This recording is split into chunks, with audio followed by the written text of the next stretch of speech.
కాంగ్రెస్ సర్కారుపై మాజీ మంత్రి కేటీఆర్ ఫైర్ అయ్యారు. కాంగ్రెస్ సర్కార్కు కౌంట్ డౌన్ స్టార్ట్ అయిందన్న ఆయన కాంగ్రెస్ తప్పులను ప్రజలు లెక్కబెడుతున్నారని, త్వరలోనే గుణపాఠం చెబుతారని అన్నారు. కేసుల భయంతోనే ప్రధాని మోదీకి రేవంత్ రెడ్డి ఎదురు మాట్లాడడం లేదని ఆరోపించారు. స్పీకర్ గారి గురించి అయితే నేను చెప్పాల్సిన అవసరం లేదు. ఆయన ధృతరాష్ట్రుడు అయిపోయింది. మీ స్పీకర్ గారు దుర్యోధనుడు రేవంత్ రెడ్డి గారు చేసే దుర్మార్గాలు కనబడతలేవు. ఆయన పుత్ర ప్రేమలో కళ్ళని మూసుకుపోయినాయి. ఎమ్మెల్యేలు మన పార్టీ వాళ్ళు 10 మంది పార్టీలు మారిండ్రు. అందులో ఒక ఆయన అయితే పోయి మళ్ళీ కాంగ్రెస్ పార్టీ బీఫామ్ మీద పార్లమెంట్ కూడా పోటీ చేసిండు. కానీ స్పీకర్ గారికి ఏం కనబడతలేవట. వాళ్ళు కాంగ్రెస్ కండువాలేసుకున్నది కనబడతలేదు, జై కాంగ్రెస్ అన్నది కనబడతలేదు, వాళ్ళు చేయి గుర్తుకు ప్రచారం చేసింది కనబడతలేదు, ఏది కనబడతలేదు అంటే స్పీకర్ గారికి.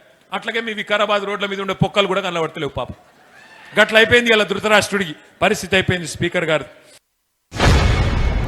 కేసీఆర్ గారు 10 ఏళ్లలో చేసిన అప్పు 2,80,000 కోట్లు. సంవత్సరానికి 10 ఏళ్లకు 2,80,000 కోట్లు అంటే సంవత్సరానికి సగటున 28,000 కోట్ల అప్పు.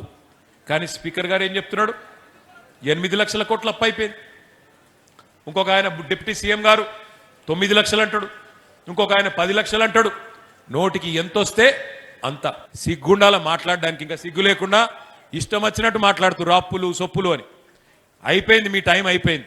శిశుపాలుడు కదా 100 తప్పులు చేసేదాకా ప్రజలు ఎదురు చూసినట్టు కాంగ్రెస్ వాళ్ళ తప్పులు కూడా లెక్క పెడతా ఉన్నారు. టైం దగ్గర పడ్డది. తొందరలోనే కేల్ ఖతం దుకాణం బంద్ అయ్యే రోజు ఎక్కువ దూరం లేదు. కానీ ఒకటి మాత్రం పక్కా, మీ వర్కింగ్ ప్రెసిడెంట్ గా కేసీఆర్ గారు ఇచ్చిన బాధ్యత, దానిలో భాగంగా నేను చెప్తా ఉన్నా, మళ్ళీ గవర్నమెంట్ వచ్చుడు పక్కా, అందులో ఏం అనుమానం అవసరం లేదు. 2028లో నవంబర్ డిసెంబర్లో మళ్ళీ తిరిగి కేసీఆర్ గారు ముఖ్యమంత్రి కావడం పక్కా. అందులో ఎవరికే అనుమానం అవసరం లేదు. రేవంత్ రెడ్డికి కూడా తెలుసు, ప్రసాద్ అన్నకు కూడా తెలుసు. అందుకే అందిన కాడికి దోసుకో అనే స్కీమ్ పెట్టుకొని దోసుకుంటా ఉన్నారు. ఉన్నంతల్నే ఉన్నప్పుడు, దీపం ఉన్నప్పుడే ఇల్లు చక్క పెట్టుకోవాలని చెప్పి, అధికారం ఉన్నప్పుడే దోసుకునే కార్యక్రమం పెట్టుకొని కార్యక్రమాలు చేస్తా ఉన్నారు. దామగుండం రాడార్ కేంద్రం కోసం కేంద్రం ఒక మాట అడగంగానే, బడే భాయ్ ఏక్ బాత్ బోల్ దియే తో छोटे भाई मान गए, दे दिए देने के बाद क्या हुआ? अभी ఒక్క మాట అనగానే రేవంత్ రెడ్డికి మోడీ అంటే భయం. ఎందుకు భయం? మీకు ఎరికే.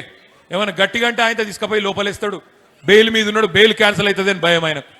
ఆయన భయం ఆయన పుసుకున్న మొత్తం 2,000 ఎకరాలు అప్పచెప్పిండు. అప్పచెప్పి 2,900 ఎకరాలు అలా లక్షల చెట్లు కొట్టేస్తున్నారు.